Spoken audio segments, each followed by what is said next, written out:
Well, it's time for us black folks to come down to realization. See, because we it's just the truth is finna come out. We finna have the truth. The Supreme Court just made a ruling on a Louisiana case that's gonna affect everybody in the United States if you're a registered voter or if you're not a registered voter. See, this comes from all them years of folks that's getting on the internet and saying that voting don't count, not going to vote. See, they took advantage of all that. Not voting, saying that you got reasons why to vote, saying you couldn't take off, you can't go this, you couldn't do that. You got all these reasons why we didn't raise our kids to understand the civil rights era. So now they taking it away, slowly but surely.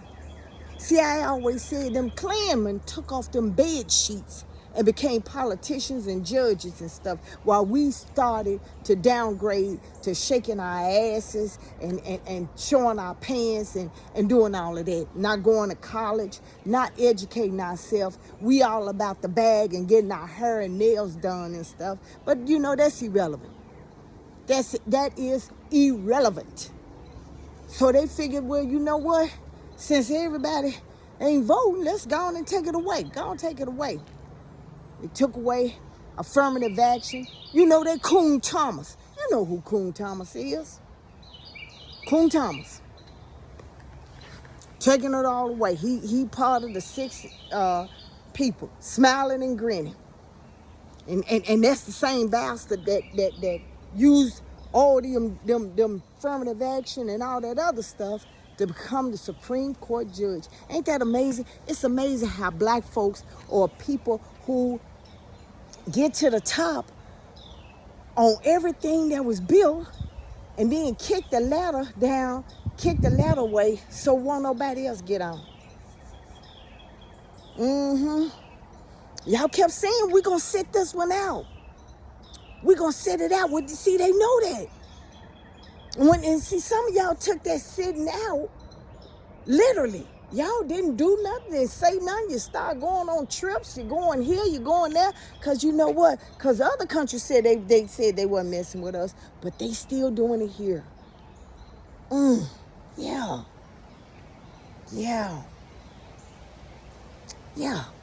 You know that old saying, if you don't use it, you lose it. So you said, well, how is that? See, that goes back to that, what is it? The chicken and watermelon that I was talking about. Memphis was so happy that Trump sent the National Guard. Y'all just didn't know that y'all were and people made fun of me. What is ground zero? You always think, okay, well, see, now they finna get rid of Congressman Ford. That was Congressman Ford District, 9th District, which is now Steve Cohen. And see, y'all still ain't gonna believe me. See, Cohen now, he gotta fight hard now. He gotta fight Justin, and he gotta fight for a seat. See, Cohen always figured you blacks owe him. You Memphis blacks, y'all owe him. Because he didn't do the work because he cared about the community. He said he wanted to be congressman after Harold Ford Jr. left. And he said, you blacks owe him. Hey, I remember when he had town hall meetings on the phone. Very few people knew about it. He didn't go and have town hall meetings in person because he didn't want you to know what he wasn't doing. I remember when I was telling him that about this judge, that 2 judges, federal judge in Western District that went so left field, all he had to do is do an inquiry about it. You know what? And he was over the House Judiciary Committee. You know what he told me? No, I ain't doing that. I don't have jurisdiction to do that. When everybody else in a Democratic state, California, New Jersey, because I was going after this, I was asking them. They said, your congressman got to do it. He's a Democrat. He should do it. Now, he said, no, he ain't doing it. He ain't doing it. He ain't doing it. He said, no, he ain't doing that. He was part of the House Judiciary Committee. I used to follow him on Facebook. Oh, we used to have some heated debates. Because he was full of shit then and he's full of shit now. But see, now he got an angle to fight because now Tennessee is trying to come up with a resolution to have a special election to redistrict where it's more Democrats, more Republicans than Democrats. Yeah. That shit getting real now, ain't it? See, if they take away, this is what I don't understand about black folks, and they still juking and jiving. See, you got these black folks out here that feel like like Paul Young, if I help them out, they ain't gonna mess with me. My family be safe, but you just don't know. They gonna get you too. They don't need you no more. And they improved that when they came down there, when all them big wigs came down there and established the Memphis Task Force. And then let you invite you to the party. And this is what I don't understand. See, black folks, the coons are still trying to be their friends and at the same time act like this an appearance. See, that executive, that the National Guard didn't come from Governor Lee. It came from Trump. Trump sent them down there. Governor Lee just went along with the program. He ain't got shit to lose. But you know what? Y'all was so happy. Y'all went after Lee instead of going after Trump. Man, I tell you, I ain't even in law school, and common sense would have told me that was just a playbook. That was just an appearance. See, Lee and Harris and Young, rather, thought that if they played by the rules, that they was going to get everything. Because they was promised everything. And Lee, look at it now, Lee Harris is begging y'all to come up with some money to fight to keep the state from taking over the school district. They finna fight and take over Memphis. They finna fight and have it where it's hard for black folks to vote to get a say in Tennessee because it's Republicans. They finna control the schools. They trying to control it where black people have no rights.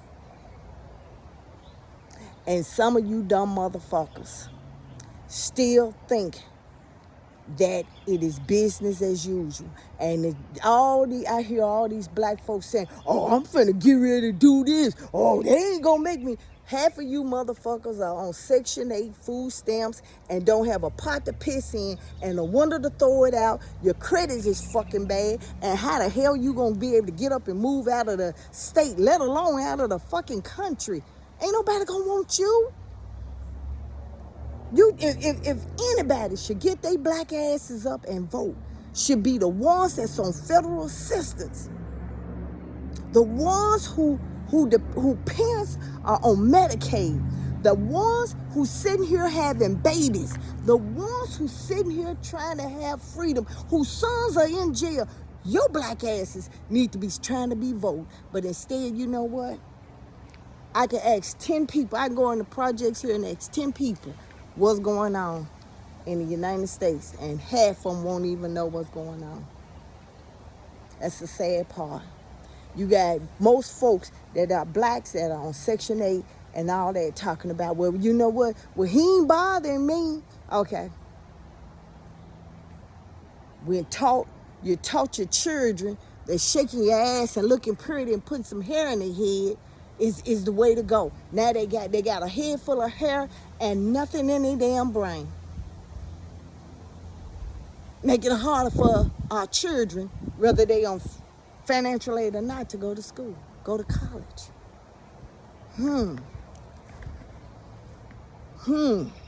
That Supreme Court was a big blow for us.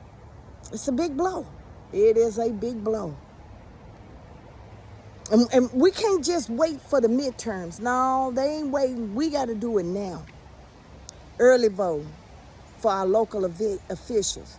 And stop sitting here thinking that, you know what, Anthony Buckner, who's running for there, that, oh, look at it. They ain't bothering us here. They got this. They ain't bothering us here. Crime is going up. People breaking their house. You see more burglar alerts. I see more burglar alerts in Chattanooga than ever before. Why? Because the economy is bad. But Marsha Blackburn ain't talking about that. She said that she want to help Trump bring it back to the golden ages. You motherfuckers don't even know history. The golden ages, to them, is 1776, when black folks wasn't even considered free. And y'all ain't figured that shit out. Even them dumbass Republicans have figured that out by now. That this motherfucker used him, and they don't want to be bothered with him no more. They ain't part of the plan. Look how they did what's his name? Brian Donalds. That black man that's running for congressman of Texas. Governor of Texas. Brought up his damn past. Look how they redistrict to get Jasmine Crockett out of there. And y'all still, if you think right now, as of today, that voting does not matter, that you can lay your goddamn head on your pillow and not be concerned about how you registering to vote, how you gonna vote, to make sure you vote, your ass deserve to be a fucking slave, because you don't have no purpose on this earth. If that's all you looking at is what am I gonna get out of the federal government, food stamps, whatever. You ain't thinking about nobody else. You ain't even thinking about your kids. This how bad it is. That you're not thinking about your damn kids. That you will go vote to protect them. Then you're a sorry person. Because I'm not just thinking about me. I'm thinking about my grandbabies. I'm thinking about my mama. I'm thinking about my sisters. I'm thinking about the woman that's down the street that protecting her rights, her reproductive rights. Where's her children gonna live? Did you know in Chattanooga it's more homeless people now than ever before? They started building houses and they built an apartment complex here last year. I've seen on 5 people living in that unit. Rent is so excessive here. And instead of you seeing Marsha Blackburn, who's running for Congress now, who's saying, you know what, they're cutting people off of Section 8. And instead of you hearing Marsha Blackburn say, hey, we got a homeless problem, we got a job problem, we got this, she trying to do whatever, she licking Donald Trump's ass to make sure that his thing is implemented. And we got a sorry ass Supreme Court in office that's appointed. Like I said, they trying to get rid of us. And seem like some of you black folks are helping it by not doing a damn thing. Not even going to vote, which is 15 minutes. Don't take you no more than 15 minutes out of your life. If we become slaves, if we allow this shit to happen, please don't call on the ancestors, because they gave us the blueprint. They told us what we needed to do. They said how we needed to fight. But you motherfuckers were just happy dating a white woman, being next to a white family, having a job next to a white person, that you said, fuck it, everything else don't mean shit. Now they trying to take it away from you. And some of y'all still at the fucking picnic dancing because y'all think God gonna protect y'all. How fucking stupid is that?